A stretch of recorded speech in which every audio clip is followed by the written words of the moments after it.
Magandang umaga sa inyong lahat.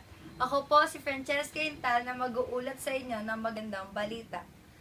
Noong ika-13 ng Hunyo, taong 2014, nadiskubre ng mga siyentipiko ng Military University of Technology ng Warsaw at ng ating hukbong sandatahan ng Pilipinas ang isang laser na maaaring tumukoy kung lasing o may impluwensya ng alak ang mga nagmamaneho sa anumang sasakyan.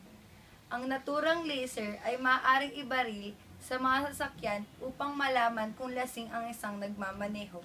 Ang aparato, idinetalye sa pag-aaral na inilathala ng mga siyentipiko ng Military University of Technology ng Warsaw, ay kayang tuklasin ang alcohol vapor sa loob ng tumatakbong sasakyan gamit ang special curved mirror sa sinag ng ilaw. Gumagana ang aparato sa pagdagos ng ilaw ng laser sa sasakyan mula sa gilid ng kalsada. Bago tumalbog ang sinag ng ilaw pabalik sa salamin at patungo sa detector na magbibigay sa tagapagpanaliksik ng blood alcohol level ng isang nagmamaneho.